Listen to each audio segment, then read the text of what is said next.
성찬전례는 라틴어 원문 그대로 감사전례이며 이 전례를 통해서 그리스도께서 완성하신 구원사업을 기념하면서 성부께 감사와 찬미를 드리고 공동체 자신을 그리스도와 함께 성부께 봉헌한다. 성찬전례는 미사의 핵심 부분으로 그 기원은 최후 만찬 때 예수님께서 빵과 잔에 대해 하신 말씀과 행위이다. 그러므로 성찬례는 최후 만찬의 세 가지 기본 구조를 그대로 따르고 있다. 미사 전례는 말씀의 의식으로 끝나지 않고 말씀 전례에서 자연적으로 하느님께 대한 감사와 찬미로 이어진다.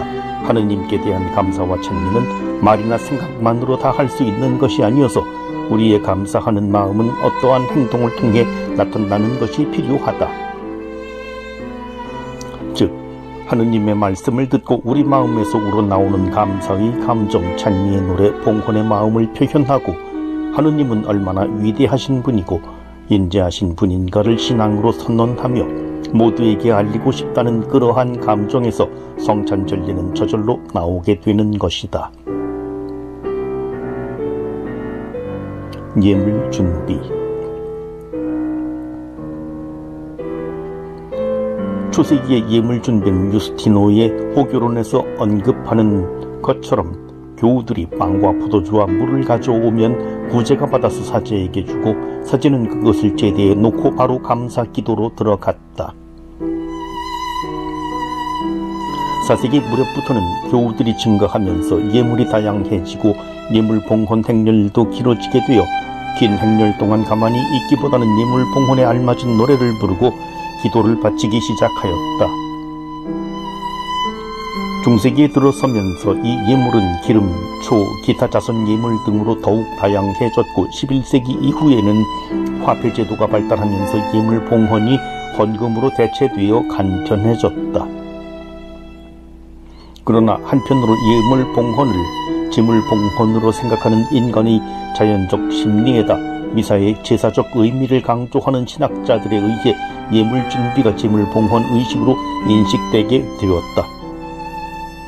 그리하여 17세기에 이르러서는 교우들의 예물 자체가 재물 제사 형식이 되고 명칭조차도 봉헌 예식으로 바뀌고 말았다. 그러나 교회가 미사 중에 봉헌하는 본 제물은 교우들이 바치는 빵과 포도주가 아니라 그리스도의 몸과 피이며 이 제물은 감사기도 중에 십자가의 제물로 축성되어 봉헌된다. 따라서 이 예식의 명칭은 예물 준비이지 제물 봉헌이 아니다.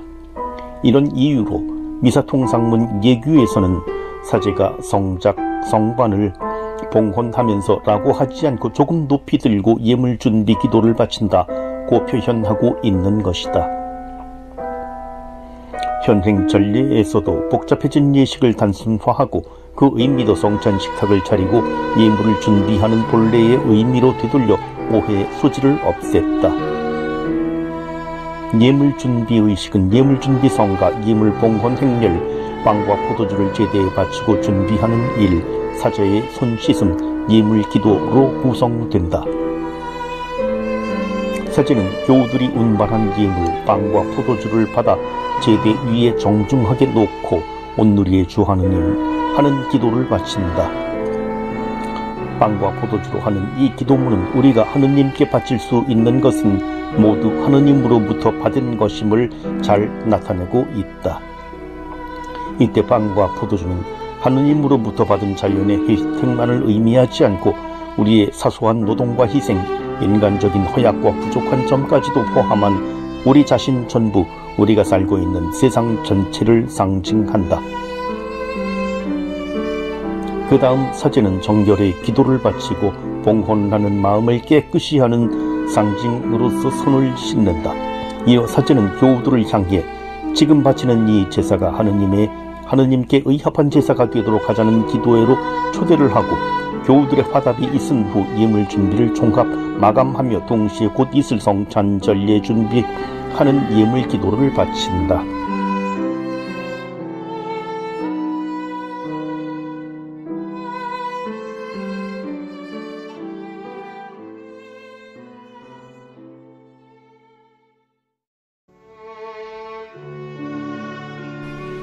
감사기도. 감사기도의 기원은 예수님께서 최후 만찬 때에 빵과 잔을 들고 바치신 감사와 찬양의 기도에서 출발한다. 감사기도는 사제가 전 공동체의 이름으로 하느님 아버지께 바치는 기도인데, 먼저 성부께 장엄한 찬미와 감사의 기도를 바치고 그에 따라 하느님의 과거 구원 역사를 나열한다. 감사기도는 그 위치, 내용, 가치 등 모든 면에서 미사전례의 중심과 절정을 이루는 장엄한 기도이다. 미사전례 총 지침 78항은 이 기도의 의미를 다음과 같이 언급한다. 이 기도는 감사와 축성의 기도이다. 사제는 백성에게 기도와 감사로 주님께 마음을 올리도록 초대하고 자신의 기도에 그들을 참여시켜 전 공동체의 이름으로 예수 그리스도를 통하여 성령 안에서 하느님 아버지께 기도를 바친다. 이 기도의 뜻은 신자들이 이룬 회중 전체가 그리스도와 결합하여 하느님의 위대하신 업적을 찬양하며 제사를 봉헌하는 데 있다. 감사기도는 모두가 존경심을 가지고 침묵 가운데 들어야 한다. 제2차 바티칸 공의회 이후 전례 쇄신이 시작되면서 교회는 로마의 전통뿐 아니라 동방의 전통도 모두 중시하고 교회의 값진 유산인 귀중한 기도문을 현대에 활용해야겠다고 생각하여 종래 로마 전문 이외에 새로운 3가지의 감사 기도문을 도입하여 현재 사용되는 4가지 감사 기도문의 특징은 다음과 같다. 감사기도 제1양식. 로마 전문이란 명칭으로 오래전부터 사용되던 것으로 오늘날에도 로마 미사 전례의 중심에 놓여 있다. 그러나 감사기도 자체가 하느님을 찬미 감사드리는 기도인데, 이 전문에는 그러한 것보다는 청혼의 내용이 많으며 불필요한 행동이 많이 들어가 있다. 또한 구조도 복잡하다. 제1양식은 항상 사용이 가능하지만 특히 주님의 큰 축일 성탄 부활 승천 성령 강림 대축일에 사용하도록 권장되며 사도들의 축일과 제1양식이 언급되어 있는 성인들의 축일 로마 순교자들에 사용한다. 감사기도 제2양식. 기원전 215년경의 것으로 여겨지는 로마 주교 히폴리토의 사도 전승이라는 책에 이 감사기도의 원형이라 할 수 있는 것이 수록되어 있다. 히폴리토는 감사기도 중에 꼭 없어서는 안 된다고 생각되는 요점을 적어두었다가 사제들에게 전해주려 했는데 그것이 감사기도 제2양식의 기원이 되었다. 제2양식은 가장 짧은 양식으로서 구원의 일반성을 나열하고 있으므로 연중 평일에 사용하도록 했고, 서목적으로 타당하면 다른 날에도 사용할 수 있다. 그러나 성인 축일에는 사용하지 않는 것이 좋다. 감사기도 제3양식.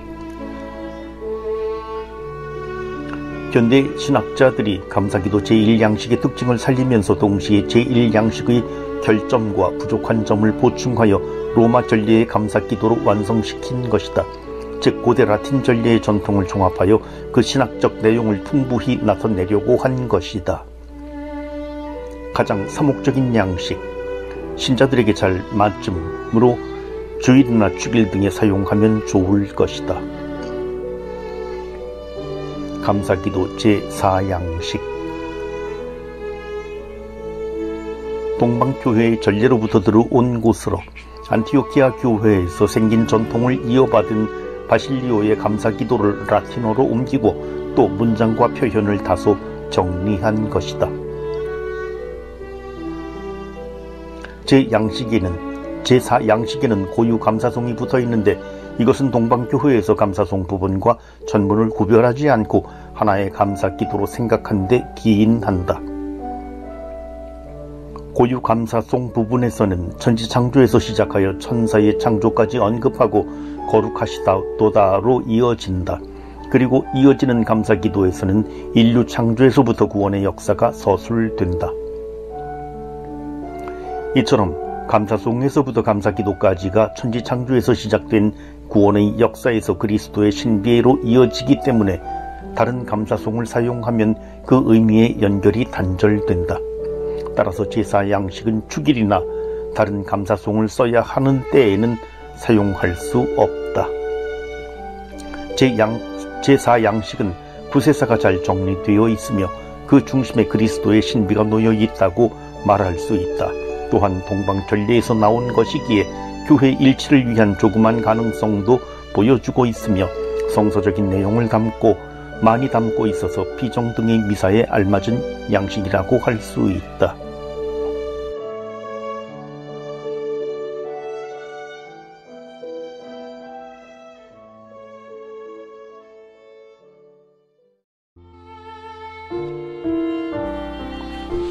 감사기도의 구조와 내용. 1. 감사기도의 기본 구조는 유다인이 축복기도 베라카와 거의 같으나 감사 구원 역사 나열 간청기도 영광송 나름대로 만들었다. 감사기도의 본질적인 요소는 감사 대화와 감사송 환호, 거룩하시도다 연결기도 축성기원, 성령 청원기도, 성찬 제정과 축성문, 기념 환호 신앙의 신비여, 기념과 봉헌, 일치기원 성령 청원기도 전구 마침 영광송으로 이루어진다. 감사기도는 예수님의 최후 만찬을 그대로 따르는 기도이기에 예수님의 인격을 따라 바치는 대사제의 기도이다. 그러므로 감사기도는 본성상 오직 사제 홀로 바치도록 되어 있고 신자들은 믿음 안에서 침묵을 지키며 감사기도에 규정되어 있는 개입을 통하여 사제와 일치하여 기도를 바친다. 신자들의 개입 부분은 감사송 대화에서 응답, 거룩하시도다 축성 다음에 환호, 마침 영광송 다음에 아멘 환호이다. 대화. 감사송 전에 삽입되어 있는 주님께서 여러분과 함께로 시작하는 사제와 신자들의 대화는 그 모임 가운데 그리스도가 현존하고 있다는 의식을 다시 한번 상기시켜주면서 곧 시작될 감사기도를 합당하게 하도록 준비시켜준다. 즉, 감사기도의 중요성, 내용, 우리 주 하느님께 감사드리는 기도라는 것, 임하는 자세, 지금은 가장 중요하게 착심해야 할 부분이기에 마음을 드높이자, 즉 진실로 감사 찬미의 마음으로 임해야 한다는 것을 알리며 성대히 권고한다. 감사송. 감사기도의 첫 부분으로 찬미와 감사의 의미가 담겨 있으며 전례력에 따라 구세사의 특징을 진술한다. 그러므로 시기에 따라 감사송은 변한다. 그러나 감사송의 구조는 모두 동일하다. 서론 부분에서는 구원의 절대적인 조건을 드러내고 본론에서는 감사의 이유와 동기, 하느님의 구원 역사, 하느님 존재의 내용을 설명하며 결론에서는 거의 변함없이 감사와 찬미의 마음을 일으키는 내용으로 구성되어 있다. 환호, 거룩하시도다. 이사야서 6장 3절과 마르코스 11장 9절부터 11절에서 따온 것으로 지상적인 것만이 아니라 우주적인 감사의 노래이다. 특히 감사기도에 모든 신자들이 참여하도록 잘 표현되어 있다.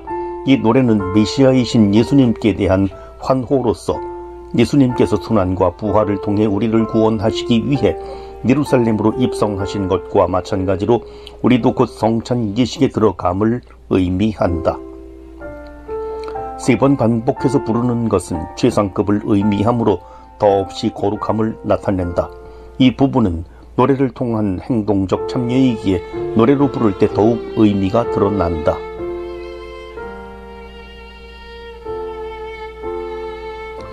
연결기도. 거룩하시도다를 부른 후 미사 핵심 부분의 성체 축성 부분에 곧바로 들어가기가 어색해서 거룩하신 아버지께서는 모든 거룩함에 셈이시옵니다 라는 기도를 덧붙인 것이다. 이 기도의 첫 문장은 하느님 아버지께 향하고 있다. 왜냐하면 미사는 그리스도를 향하여 드리는 기도가 아니고 성부를 향하여 드리는 기도이므로 처음 부르는 말은 감사기도 양식에 따라 형식은 다르지만 모두 성부를 지칭하고 그 다음에 그리스도에 의한 구원과 성령을 기념한다.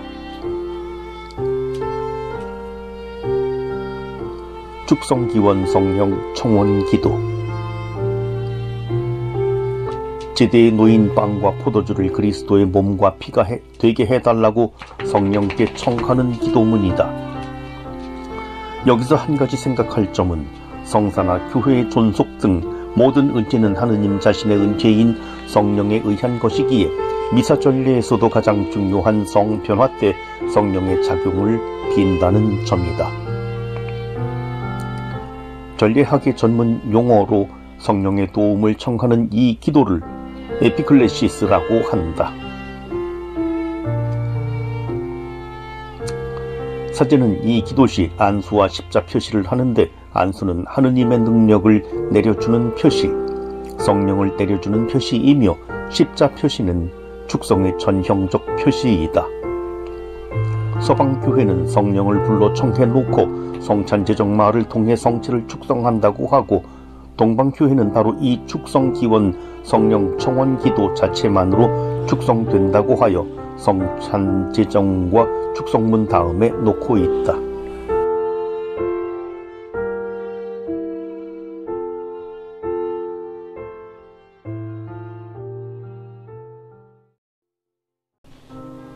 감사기도의 구조와 내용 두 번째. 성찬제정과 축성문. 성찬제정과 축성문은 예수님께서 최후 만찬시 빵과 포도주를 들고 하신 말씀 그대로로서 여기서 예수님의 말씀과 행위를 통해 빵과 포도주가 그리스도의 몸과 피가 되는 거룩한 변화가 이루어진다. 감사기도의 본질적인 부분이기에 사제는 이 말씀을 할 때 예수님의 인격이 되어 예수님의 동작과 말을 최대의 경건심을 갖고 또박또박 정성스러이 해야 한다. 성체 거양. 성찬 축성문이 끝난 후 바로 성체를 거양하는 관습은 1200년경에 생겨났다. 그 동기는 축성된 성체를 바라보는 데서 특별한 축복을 기대했던 중세기 신앙인들의 강렬한 현시 욕구에 있었다. 처음에는 성체만 거양하다가 그 후 훨씬 뒤에 성혈도 거양하게 되었다. 20세기에 교황 비오 10세는 성체를 들어 올릴 때 보고 사제가 꿇을 때 깊은 절을 하며 토마사도의 기도인 내 주님 내 하느님을 고백하도록 하였고 일부 지역에서는 이때 주님 저희에게 성인 신부를 많이 주소서라고 기도하기도 하였다. 기념 환호 신앙의 신비여.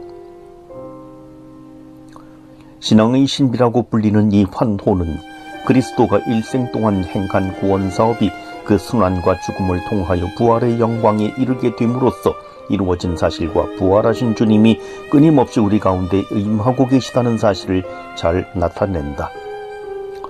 즉 하느님 나라가 끊임없이 내림하고 있다는 긴박감과 함께 우리가 그 신앙 안에서 살고 또 주님의 죽으심을 전하고 부활하심을 찬양하며 살아가겠다는 종말론적인 신앙의 증거를 이 한마디의 말로 잘 표현하고 있는 것이다.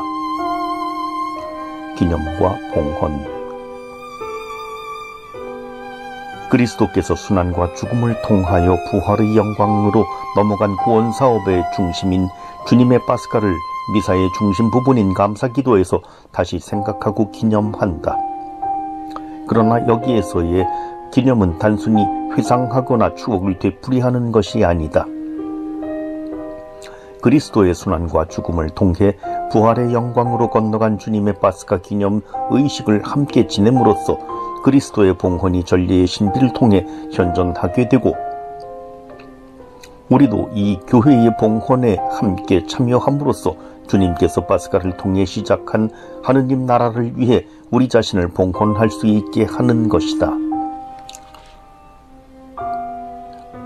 전구.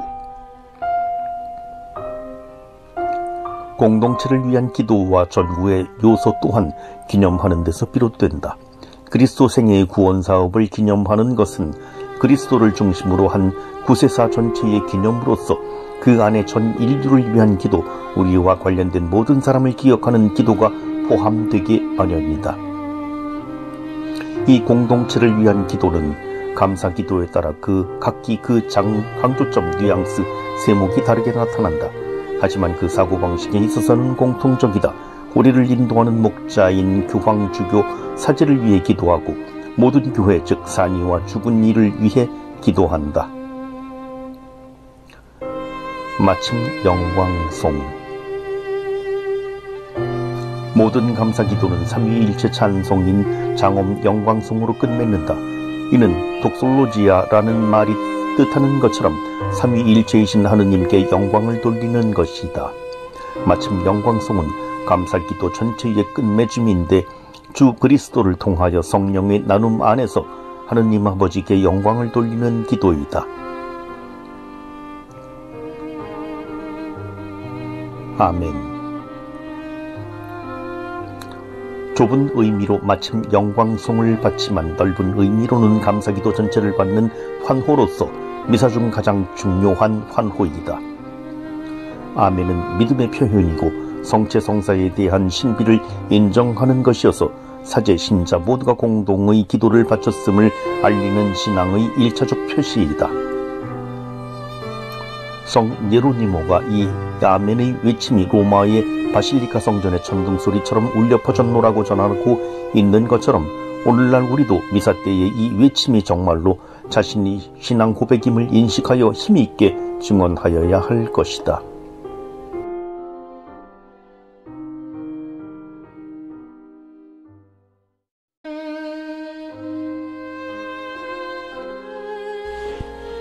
성찬절의 영성체 예식 첫 번째, 영성체의 명칭인 꼬무니오는 공동참여, 함께 나눔 등을 뜻하는 단어로서 공동체가 그리스도의 몸과 피를 함께 나누거나 함께 참여함을 뜻한다. 꼬무니오라는 용어는 고린도일서 10장 16절의 친교, 일침, 참여, 나눔 등의 의미를 지닌 그리스어 코이노니아를 번역한 말이지만 단순히 일치나 친교의 의미를 넘어 주님의 몸과 피를 받아 모심으로써 그분과 온전히 인격적으로 일치함을 의미한다. 영성체 예식의 의미는 그리스도의 몸과 피를 모시기 위해 올바른 준비를 하고 그에 맞가진 찬미와 감사를 드리는 것이다. 그러므로 무엇보다 먼저 하느님과의 일치를 위해 부당한 우리 자신에 대한 죄의 용서를 바라는 준비를 하고 형제들과 화해하고 일치하는 것이 필요하다. 영성체 예식은 준비 예식, 주님의 기도, 영성체 전, 본 영성체 예식, 동반, 행렬, 영성체 노래가 따름, 감사 예식, 영성체 후 기도의 세 부분으로 나눌 수 있다.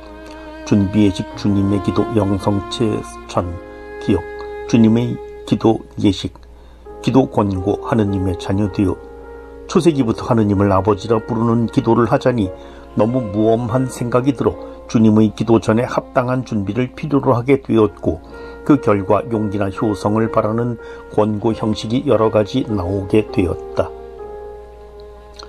내용상으로는 하느님을 아버지라 부르는 데 대한 효성과 감사 그리고 그만한 용기를 갖자는 것이며 형식상으로는 장엄한 권고 기도이다.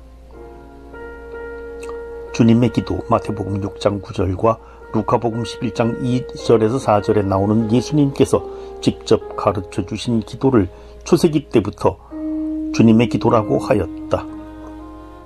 주님의 기도의 주제는 무엇보다도 주님의 나라가 임하시기를 바라는 사상이다. 주님의 기도는 2세기경에 모든 세례받은 신자가 하루에 적어도 3번 바치는 공적 기도로 부과되었으며 미사 안에 들어오게 된 것은 4세기경이다. 주님의 기도 안에 들어있는 몇 가지 청문은 성찬례와 밀접한 관계를 제시한 것으로 여겨져 왔다.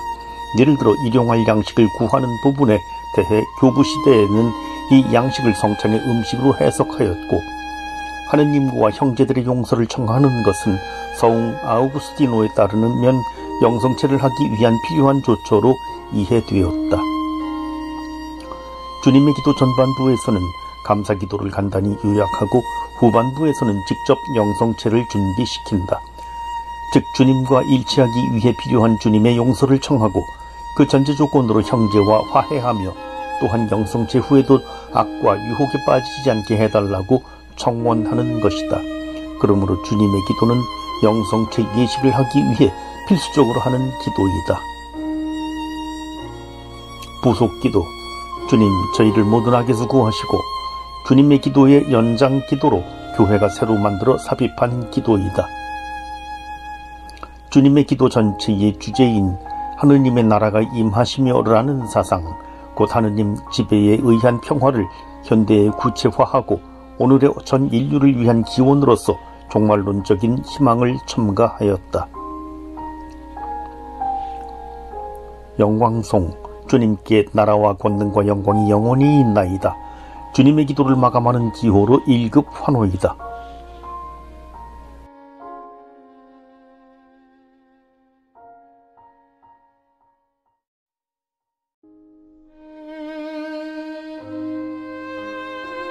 영성체 예식 두 번째, 니은 평화 예식. 여기서 나누는 평화는 그리스도께서 당신 순환과 부활로 완성하신 구원에서 흘러나오는 평화, 하느님과 인간 그리고 인간 상호 간의 일치와 사랑에서 흘러나오는 평화로서 교회는 자신과 인류 가족의 평화와 일치를 간청하며 신자들은 교회와 일치하고 서로의 사랑을 표시하는 것을 뜻한다. 평화의 기도. 이 기도는 두 부분으로 구성되는데 주님의 약속을 먼저 상기시키고 이어 필요한 평화를 청원한다. 저희 죄를 헤아리지 마시고 라고 기도하면서 평화의 걸림돌이 되는 죄의 용서를 청하며 교회의 믿음을 제시하고 있다. 평화의 기도는 주님의 기도와는 달리 주 예수 그리스도라는 호칭으로 시작한다. 주님의 기도가 아버지이신 성도를 향한 기도라면 평화의 기도는 성자이신 그리스도께 드리는 기도이다. 즉 그리스도인들의 모임인 우리들이 그리스도께 교회를 위한 평화를 청하는 기도인 것이다.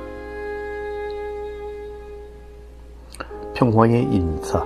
옛날에는 평화의 인사가 신자들의 기도라는 공동기원 다음에 행하여졌다. 평화의 인사는 로마서 16장 16절이나 베드로전서 5장 14절에 나오는 사랑의 입맞춤이란 사상에서 유래한다. 유스티노와 히폴리토에 의하면 그것은 말씀의 전리를 끝맺는 기도의 봉인이며 성찬 전리에 들어가기 전에 신자들만이 서로 교환한 인사였다고 한다. 이 평화의 인사가 영성체 전의 순서로 옮겨진 것은 7세기경 그레고리오 1세 교황에 의해서이다. 평화의 인사는 영성체를 준비하기 위해 모든 이와의 화해, 사랑의 표시를 의미한다. 디귿 빵을 나누는 예식. 빵을 나눔, 미사를 표현하는 명칭으로 불릴 만큼 아주 중요한 의미를 지니고 있다. 예수님께서 최후 만찬 때 당시 유다인 관습에 따라 하나의 큰 빵을 나누어 먹기 위해 행하신 준비 행위로서 그 의미는 한 분이신 그리스도를 나누어 영함으로 일치한다는 의미이다. 처음에는 큰 빵을 나누다가 90세기경부터 작은 제병을 사용하면서 나눌 필요가 없게 되었고 단순히 사제가 상징적으로 빵을 쪼개게 되었다. 그러나 오늘날 빵을 나누는 동작은 일치와 사랑의 표지로서 그 의미가 중요하기에 미사 전례서 총 지침 321항에서는 큰 빵을 될 수 있는 한 나누라고 명시하고 있다. 빵을 섞음. 원래는 단순한 식사 관습이었으나 후에 그리스도의 거룩한 몸과 피를 혼합함으로써 그리스도의 부활에 우리도 참여한다는 상징적 의미를 부여하였다. 하느님의 어린 양. 옛날에는 빵을 나누는 예식이 길었기 때문에 동반 노래가 필요하여 7세기 세르지오 1세 교황의 명에 의하여 빵을 나누는 예식의 노래로 미사에 들어오게 되었다. 본래 로마 예식에서는 빵을 나눌 때 하느님의 어린 양처럼 일정하게 형식을 갖춘 전례문을 외우지 않고 그때그때 적당한 기도문을 하고 있었다.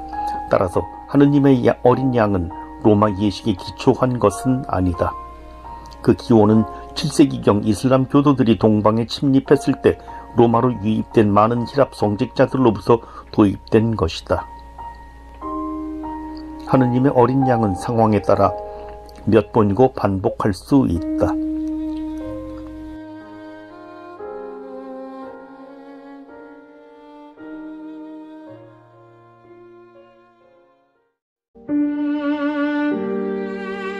본 영성체 예식.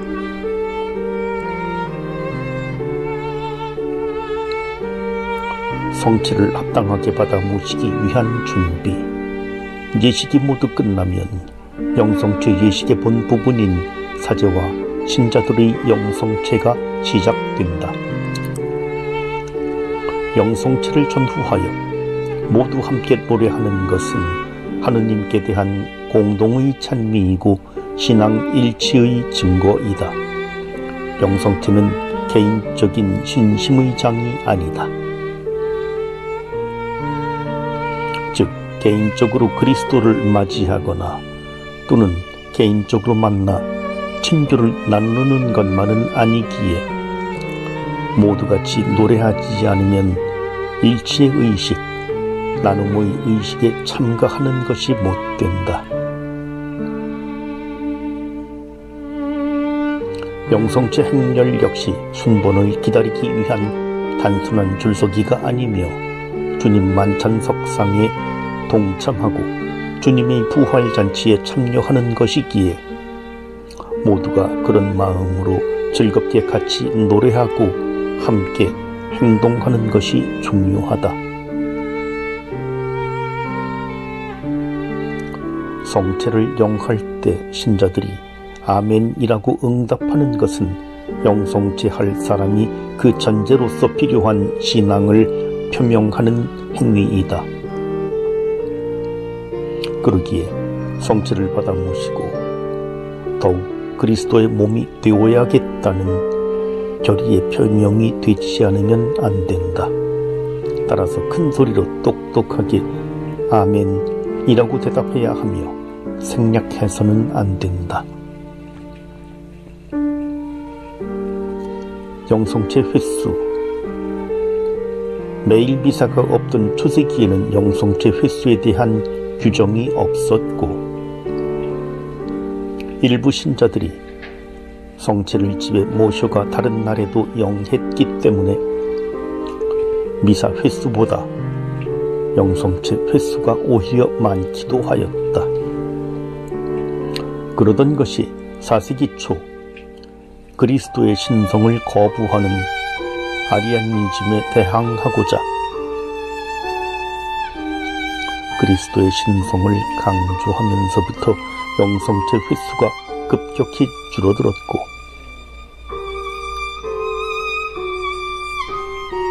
이에 라테란 공의회에서도 적어도 1년에 한두 번 성체를 영할 것을 규정하게 되었다. 결국 20세기에 이르러 미사 중에 영성체를 정상화시켰지만 하루에 한 번 이상 영성체를 하지 않는 것은 교회의 오랜 관습이 되었다.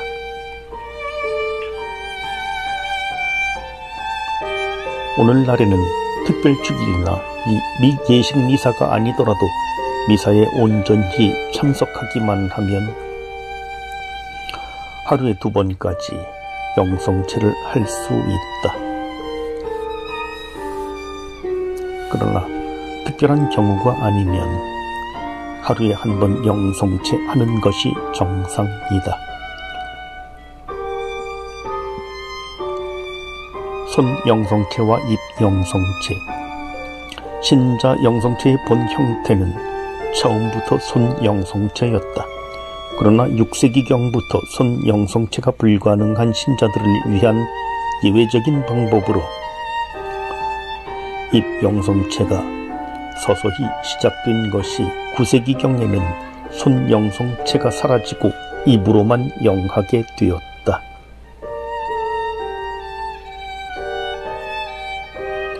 그 이유는 신자들이 성체를 손으로 받은 다음 즉시 영하지 않고 집으로 모셔가서 미신 행위 등 부당한 용도로 사용하는 경우가 가끔 있었기 때문이다.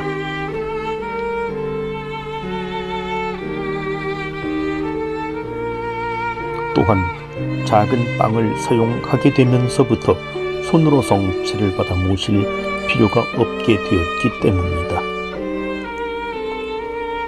또 다른 이유는 중세기에 성체에 대한 외경심이 강조되면서 거룩한 성체를 부당한 손으로 영할 수 없다고 생각한 데 있었다.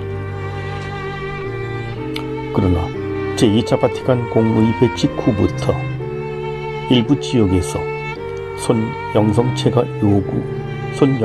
요구가 강해지자 경신성은 1969년에 군령을 내려 지역 주교회의가 이 문제를 결정하고 교황청의 인준을 받는 조건으로 손영성체를 부분적으로 허용하였다.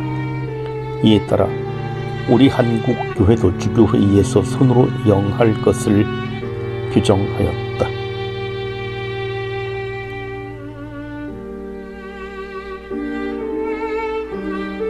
손으로 성체를 영할 때는 사제가 제단에서 성체를 영하기 전에 최대의 경의를 표하며 절하듯이 먼저 성체 앞에 깊숙이 절하고 왼손을 오른손 위에 포갠 채 성체를 받은 다음 옆으로 물러서서 오른손으로 영하는 것이 올바른 방법이다.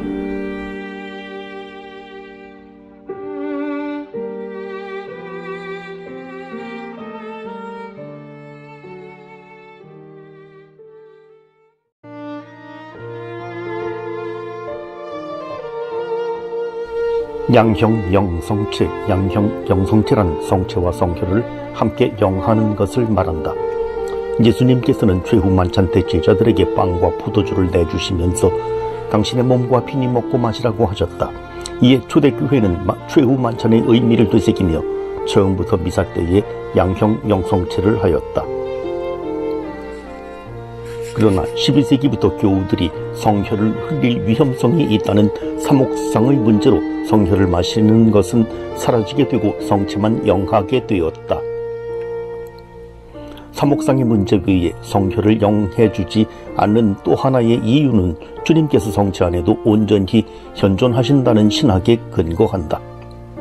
트리엔트 공의회는 이러한 신학적 견해를 재정비하면서 그리스도께서 빵의 형상 안에 온전히 계시며 성혈을 영하는 것이 구원에 절대적으로 필요한 것은 아니라고 선언하여 사실상 양형 영성체를 계속하고자 하는 움직임을 저지시켰다.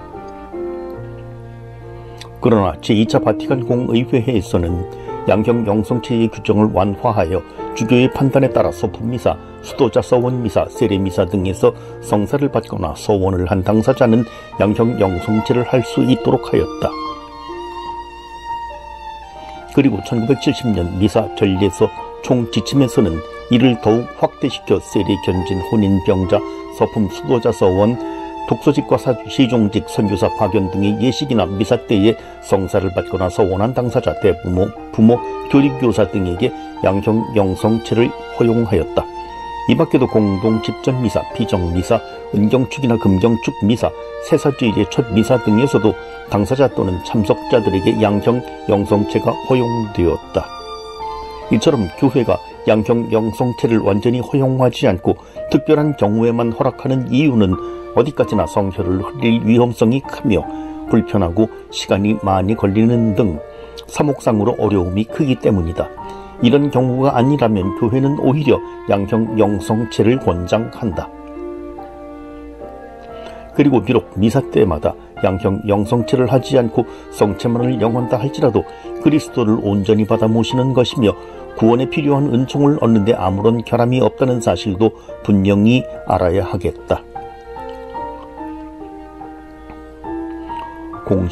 공심제란 깨끗한 몸과 마음으로 성체를 영하기 위해 성체를 모시기 일정 시간 전부터 음식을 먹지 않는 것을 말한다. 초세기에는 공심제에 대해 정해진 규정이 없었다. 그러나 이미 3세기 초엽 테르툴리아노 교부는 영성체 하기 전 일정 시간 동안 어떤 음식도 먹지 말아야 한다고 하여 간접적으로 공심제 정신을 알려주었다. 본격적인 공심제 규정이 나타난 것은 중세 후기부터이다. 1917년 교회법전은 공심제를 제도화하여 영성체 할 사람은 전날 자정부터 일체 음식이나 음료를 먹거나 마시지 못하도록 규정하였다. 1953년 비오 12세는 이 제도를 다소 완화시켜 병자를 위한 예외 규정을 두었고 순수한 물은 언제든지 마실 수 있게 하였다. 그리고 1959년에는 일반 음식이나 술은 영성체 전 3시간, 비알코올 음료는 1시간 전까지 허용하였다. 제2차 바티칸 공의회 이후 1964년 바오로 6세 교황에 와서는 3시간 지키던 공심제 규정이 사제와 신자 모두 영성체 전 1시간으로 다시 완화되었다. 그리고 1973년에는 특정한 사람들, 즉 병자, 노약자, 간병인 등에게는 공심제 시간이 영성체 전 15분으로 더욱 단축되었고 중환자의 경우에는 공심제가 면제되었다. 이처럼 세월이 흐름에 따라 공심제 시간이 단축되어 왔지만 그렇다고 해서 오늘날 공심제의 기본 정신이 약화되었다고는 할 수 없다. 공심제는 하루냐 3시간이냐 1시간이냐 하는 시간 자체가 중요한 것이 아니라 그리스도의 몸을 내 안에 모시기 위해 합당한 준비를 하고 몸과 마음을 깨끗이 하는 것이 더 중요한 까닭이다.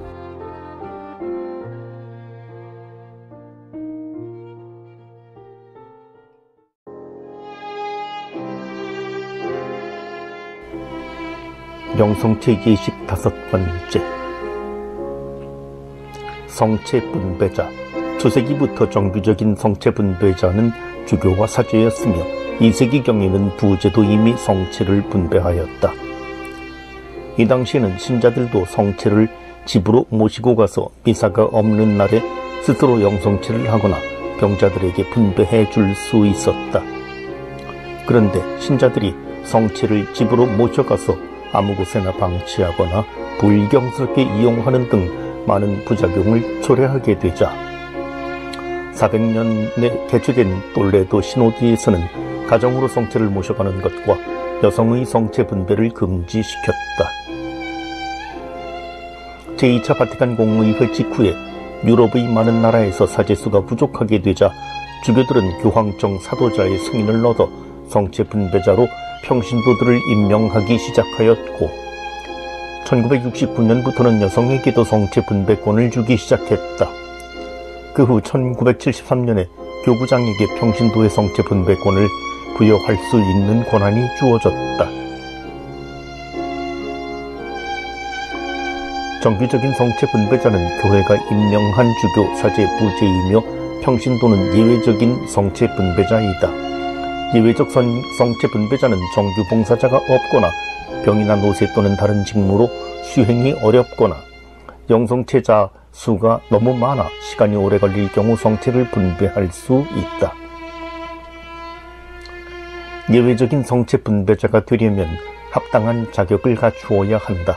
무엇보다도 전례와 성체에 대한 기본 교리 지식을 갖추어야 하며 건전한 신앙생활을 하고 윤리와 도덕에 흠이 없어야 한다. 더욱이 자주 미사에 참여하고 영성체를 하는 등 성체에 대한 신심이 돈독해야 한다. 감사 예식.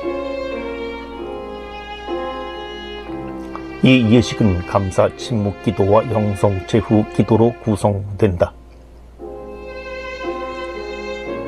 감사 침묵 기도. 영성체가 끝나고 성작과 성반을 닦은 다음 사제는 주례석에 앉아 신자들과 함께 얼마 동안 거룩한 침묵 가운데 감사의 기도를 바친다. 이때의 침묵은 마음속으로 하느님을 찬미하며 기도하는 침묵으로서 모든 이가 잠깐 영성체 및 미사 전체의 은혜에 감사하고 자신 안에 오신 주님과 대화하는 시간이다. 미사 중에 몇 차례의 침묵 시간이 있지만 그 위치나 의미로 보아 영성체 후의 침묵 시간은 가장 중요하다고 할 수 있다. 그러므로 침묵을 생략하거나 지나치게 짧게 하거나 묵상 안내, 악기 연주 등으로 묵상을 방해하는 것은 옳지 않다. 영성체 후 기도를 바치기 전인 이때에 공지사항이나 여타 다른 사목적 행사를 하는 것도 삼가해야 한다. 왜냐하면 영성체 후 기도로서 성찬전례를 마감하기 때문이다. 영성체 후 기도. 영성체 후 기도는 방금 영성체를 통해 받은 은혜와 미사 전체에 대한 공적인 감사 기도이자 방금 거행한 미사의 신비가 실생활 중에 좋은 열매를 맺어 영원한 생명과 구원을 누릴 수 있도록 은총을 비는 간청 기도이다. 이 기도의 구조는 본 기도와 같이 기도, 권고, 침묵, 기도, 아멘으로 되어 있다. 그러나 본 기도와는 달리 끝부분은 짧은 마감 형식이다. 이 기도로 영성체 의식 나아가 성찬 전례가 모두 마치게 된다.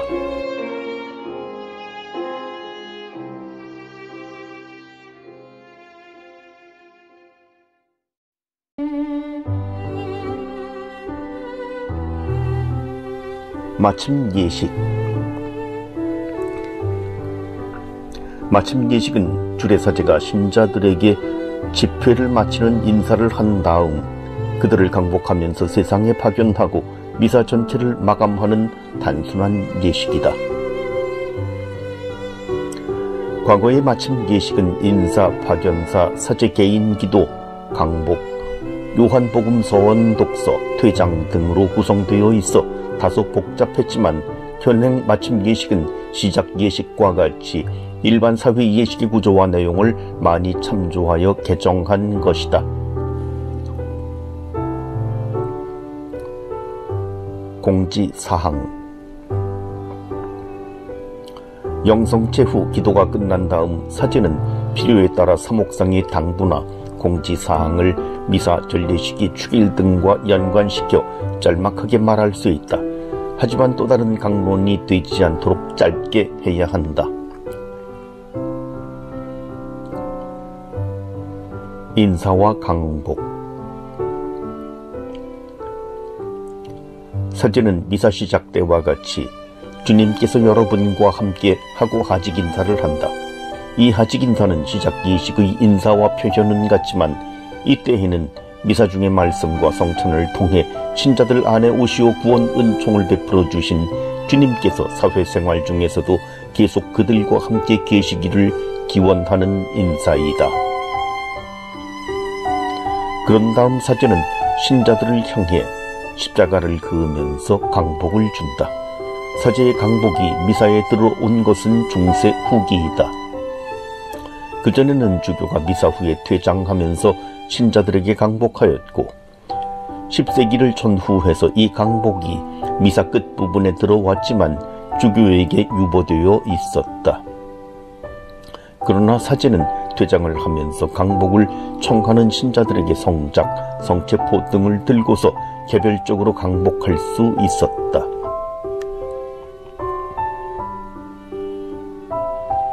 강복 양식은 보통 강복, 장엄 강복, 백성을 위한 기도 세 가지가 있다. 파견.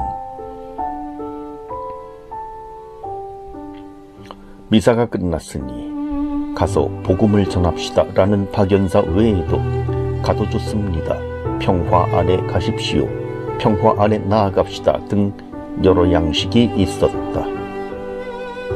특히 동방전례교회의 전 파견사는 성서와 동방 인사 방식에 따라 주로 평화를 기원하는 것이 특징이었다.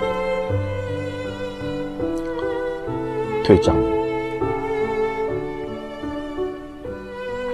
사제는 입당할 때와 같이 제대 앞으로 나아가 봉사자들과 함께 제대를 향해 정중하게 절하고 퇴장한다. 사제와 봉사자의 퇴장은 말 그대로 미사를 끝내고 제의실로 돌아가는 것에 지나지 않는다. 그래서 미사전례에서 총 지침에도 퇴장 행렬이나 퇴장 성가 등에 관해 아무런 말이 없다. 단지 성음악 훈령에서는 과거의 퇴장 성가를 부르는 관습을 생각하여 미사 끝의 전례식이나 축일에 알맞은 성가를 부를 수 있다고 설명할 뿐이다. 우리 한국교회에서는 아직도 입당 시작, 봉헌, 영성체, 퇴장, 마침이 가장 중요한 성가 부분으로 되어 있다. 미사 전례에서의 퇴장은 일상생활로의 입장과 미사로서 힘을 얻은 우리가 공동체적 사명 의식 속에 세상에 나가 그리스도를 증거하고 그분의 복음을 모든 이에게 전하기 위해 사도로서 파견됨을 의미한다. 사제의 파견 및 퇴장과 더불어 공적인 전례 집회는 끝난다.